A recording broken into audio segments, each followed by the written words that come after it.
I heard it's after the election. I don't believe so.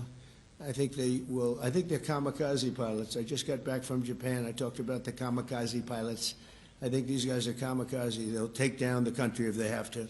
So I don't think so. Millions of Americans are going to be without SNAP benefits. And I will say about SNAP benefits, so when I was president, we had $7 billion worth, and now they have many times that, because these benefits were given to anybody that asked, and they're up to, I hear, just many times, 47 billion. So it wasn't the purpose of SNAP. That was for people that really had problems, down and out, people that really had problems. But during Biden, they gave it to anybody that wanted it. I think it's something you have to talk about because the numbers are incredible. But countless public servants are now not being paid, and the air traffic control system is under increasing strain. We must get the government back open soon, and really immediately. We have to get it up. We have the hottest economy we've ever had, and it's affecting the stock market now a little bit. But the stock market, as of Friday, has hit many record highs during the last 9 months, many. And it will again. This is just the beginning, because when these plants that are being built right now start opening up, we've never had anything like this. There's a boom. There's a construction boom right now, but that's going to be bigger than that. That's going to be an economic boom as soon as they open up, and it's going to be something special. We have car companies coming in.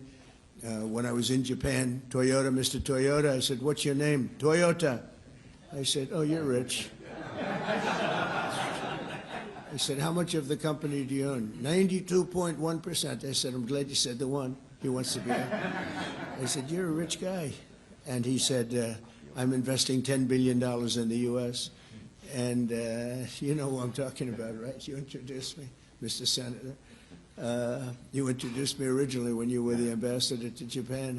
He's still good. He's still strong. But he had no interest in investing in this country. Now he's investing $10 billion as of 1 week ago in building new plants. We have auto plants coming in incredibly, but we have AI and all of them. And we can't be extorted to give $1.5 trillion to people that came into the country illegally, many from prisons, many drug dealers. A lot of people came in from mental institutions. They want to give a lot of money to the people that came in illegally. We have to get them out. We can't. No country can sustain that. That's not like an attack on our country. In no country, these are not going to be productive people. These are going to be anti-productive people. And we can all have big hearts. I have a bigger heart than anybody, but we can't let that happen. It's time for Republicans to do what they have to do, and that's terminate the filibuster. It's the only way you can do it. And if you don't terminate the filibuster, you'll be in bad shape. We won't pass any legislation. There'll be no legislation passed for 3.25. We have 3.25 years, so that's a long time. But when they can't do an extension, and John, I think they've done an extension every single time they've ever been asked forever. This is the first time they haven't done an extension. Extensions are supposed to be easy, but if they won't do an extension, they won't do any bill, even a simple bill. And we should do our own bills. We should get out. We should do our own bills. We should open up. We should start tonight with the country's open. Congratulations. Then we should pass voter ID. We should pass no mail-in voting. We should pass all the things that we want to pass, make our elections secure and safe, because California is a disaster. Many of the states are disasters. But can you imagine when they vote almost unanimously against voter ID? All we want is voter ID. You go to a grocery store, you have to give ID. You go to a gas station, you give ID. But for voting, they want no voter ID. It's only for one reason, because they cheat. We would pass that in 15 minutes. If you don't get it, you'll never pass that. You'll never talk about mail-in ballots. Mail-in ballots make it automatically corrupt. If you have mail-in ballots, automatically it's correct. Even Jimmy Carter, they had the Carter Commission after he got out of office, and he had a group of very distinguished people, Democrats and Republicans, and they passed, they recommended things take place. It was a long time ago. And they said about mail-in ballots, if there is mail-in ballots, there will definitely be corruption, because, you know, they pass through too many hands. I mean, you go in to vote, and they want your card. Even me, I went into Palm Beach. You go in to vote, they want your card, you're this, you're that. They say, "I'm sorry to do this, sir, but I have to look at your identification." I said, "That's all right. I love that." But, you know, you're really not going to get away with much. It was very, very professional, very good, and the way it's supposed to be. But these people don't want that. They have legislation in California where it's illegal to ask somebody for voter ID. If you ask somebody for voter ID, if you're an official, and you say, I'd like to see your voter ID, they can arrest you, okay? They can arrest you because they want to cheat, and they get away with it, and the Republicans let them get away with it, and we won't do that if we have the filibuster. So we're going to talk about that a little bit, and we're going to see if we can sway, because I know we have a lot of, not a lot, I'd say half feel this way, maybe a little bit less than half, and it's time to have a really good talk. If I thought that they weren't going to pass the filibuster, I wouldn't even bring it up. They're going to pass it within the first hour. If they take power, and it's more likely that they take power if we don't do it, because we're not going to be passing any legislation, not going to approve anything. We're going to go 3¼ years. There won't be one bill that we're going to pass. Because the easiest thing to pass is exactly right now what they won't pass. And they'll do that, and they'll wreak havoc. But let's assume they get it. They're doing it anyway, so it wouldn't matter. They're doing it anyway. And, you know, I have a case where I have great U.S. attorneys that can't be approved because of the blue slips. The blue slips, I think you should terminate blue slips, too. It's a mental termination because it's really a custom. But if you have a Democrat senator or two is bad, but it doesn't make any difference. If you have one senator writes a negative letter on some great U.S. attorney, we had it in Manhattan, Southern District. Jay Clayton, one of the most respected lawyers in the whole country, by far, one of the most respected, and couldn't get approved. The courts approved him. The courts couldn't believe it. They did it like instantly. He went to the best schools, got the best marks, top of his class. Everything was perfect. I mean, he was led the perfect life. Went to Sullivan and Cromwell. Almost immediately became the head of Sullivan and Cromwell. You know, the most prestigious law firm, I would say, in the country, just about. Whether it's Sullivan or 2 or 3 I could name, but Sullivan, I would say, really, maybe #1. He was the head of Sullivan and Cromwell for like 20 years. He went to the SEC, was flawless. He did it for me. He was the SEC chairman. He was flawless. Then he went to Apollo, where he was the chairman of Apollo, and was flawless. Everything went good. The stock went through the roof and everything. I asked him to go to the Southern District, and he said, I'll do what you'd like to do, sir. He's a very high-quality person. But he couldn't get approval from Schumer. Schumer didn't approve him. The best student, the best schools, everything. He's like flawless. And the courts actually said, you're not approving Jay Clayton, right, Lindsay? You heard this. The courts actually interceded, and they approved him.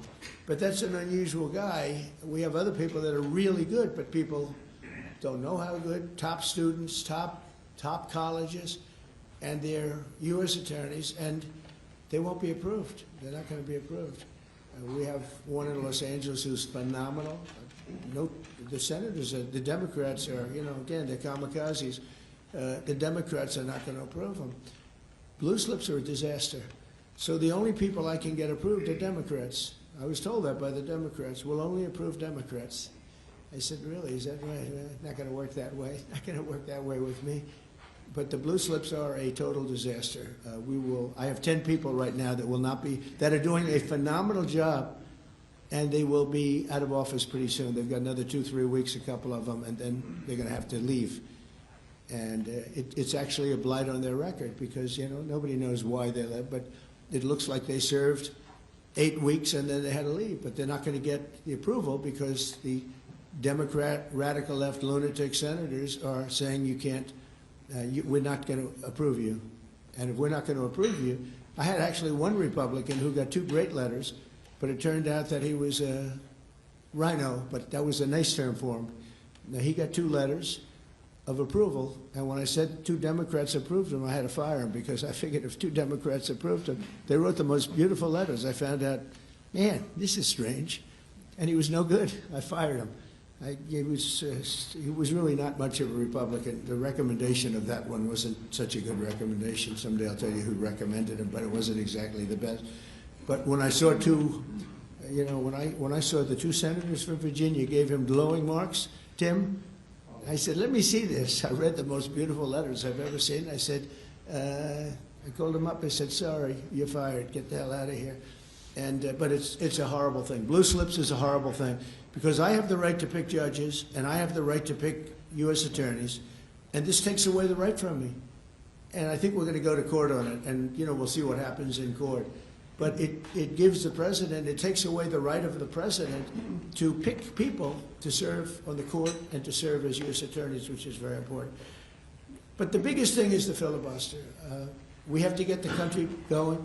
We will pass legislation at levels you've never seen before, and it'll be impossible to beat us. By the way, if they do, they're going to do it anyway, and they are going to immediately do the filibuster. And when they do the filibuster, they're going to pack the court. They want at least five justices. Now I hear it's up to 5.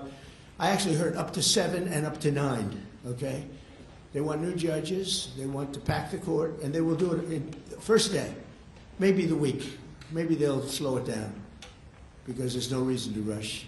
But they'll do it first week. They'll vote on this. And I have friends over there that are Democrats. I'm close to a lot of people. And I asked them about that because some people say, well, maybe they won't do that. I mean, they destroyed the career of Manchin and Sinema, and they got them out. They were the only objectors. Nobody else is going to object. They're going to do it the first day. They're going to pack the court. They're going to make D.C. a state, and they're going to make Puerto Rico a state. So now they pick up 2 states. They pick up 4 senators, okay? You think you have problems? They're going to do all of the things. They're going to pick up electoral votes. It's going to be a very, very bad situation. And it's done. It's done. As soon as they attain power. Now, if we do what I'm saying, they'll most likely never attain power because we will have passed every single thing that you can imagine that it's good and all good for the country. And there'll be no reason to. If we don't do that, people will say they're not doing much and they're in power. So the good news is we did the great, big, beautiful bill, and it's the greatest thing we could have done. And the smartest thing with John and our Speaker of the House, who's so good, Mike Johnson, we did all in one bill. If we didn't, John, it would be a problem because, we would have gotten a small piece passed. A lot of people wanted to do that. A lot of people in the room wanted to do that. They went along with me and John and everybody, and we got this thing passed. Honestly, it's 4 years' worth of goodies. No tax on tips, no tax on Social Security, no tax on, think of it, no tax on overtime. It's an unbelievable tax cut for the workers and for business, where business is going to create jobs, and we're creating jobs at levels that nobody's ever seen before. All these things are good. We have to be able to get the word out. If we don't get the word out, we're making a very big mistake. So I have this long, beautiful, and very boring speech. I won't bother reading it, but because we can just start talking, and I think it's very important. We have to get the country open, and the way we're going to do it this afternoon is to terminate the filibuster. And it's possible you're not going to do that, and I'm going to go by your wishes. You're very smart people. We're good friends, but I think it's a tremendous mistake, really. It would be a tragic mistake, actually. It's time. It's time. If I thought they weren't going to approve, I'd sort of be with you. It'd be fine. I'd be neutral to with you. But knowing that they're going to pass it as soon as they get any semblance of control, they'll pass it first thing, then it's like we have to do it first. And we have 2 years, and we'll end up with 2-3 years, and we'll have this country so perfect. We will have passed more legislation than any Congress and any group of senators or a group of congressmen, and we will get it through. They'll send it to us. We'll send it to them. It'll be a beautiful machine. Otherwise, we're just going to sit around and argue with these people all day long, and they're highly unrealistic. Highly unrealistic. Many of them are radical left subversives, frankly. So I want to thank everybody, and we're going to talk, and I want to thank the press for treating us so really well for that foreign trip. It was we had just an amazing meeting. Don't forget, 2 months ago, it looked like the whole world was in trouble over rare earth, and that's no longer even a subject that people talk about. It was all worked out very quickly. Without tariffs, I couldn't have done it. I put a 100% tariff on China. As soon as I heard it, within 20 minutes, I put a 100% tariff on China. When President Xi, who's really a friend of mine, as much as he can be a friend, he's a tough man. He's a tough man. Smart man, actually. Very smart. The press doesn't like it when I call him very smart. They think I'm not supposed to call him smart. But at least 1.4 billion people, without question. In fact, during the meeting, we were there. A couple of you were there, and some of you saw it. So he's here, and he's got about 6 people on each side, and every one of those people was standing like this. they weren't attention. And I made a comment to one of them, and I got no response. I said, are you going to answer me? I got no response. And President Xi didn't let him have any. So if there's any question, I said, I want my cabinet to behave like that. I'm demanding that I want them sitting up like that, Tim, just nice and straight. I never saw posture like that. I've never seen men so scared in their lives. They have the equivalent of a vice president. He was, I said, are you going to answer my question? And he's like, he doesn't move. I said, what's wrong with this guy? I will answer all questions. Why don't you behave like that? JD doesn't behave like that.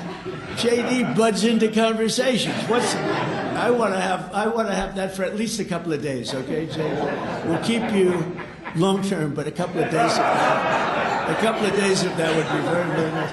Okay, I want to thank you, and we'll talk a little bit. And I see they set me up with a podium. I thought I'd just be sitting, but it's probably easier. I want to thank you all very much. Thank you to the press, and you can go, and we'll speak to you later. Thank you. I'm going to Miami to make a speech today at a big group, and we have a nice big crowd, and we'll see you there. A lot of you are traveling down with me. Thank you very much. Mr. President, you sound very frustrated by last night's elections. What are the takeaways for people in this room? Keep moving. Thank you, press.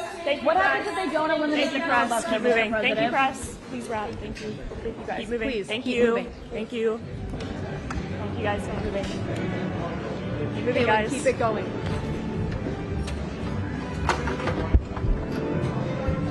It's fun.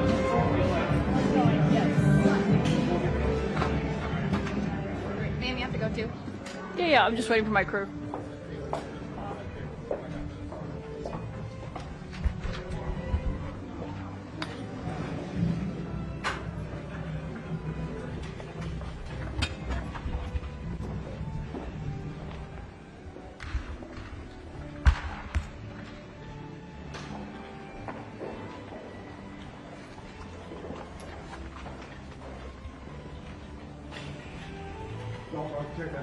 I'm good, bud. Just go. Correct all the way in my mailbox. So, I was correct all the way up in my mailbox. I didn't even believe that. I'm just giving you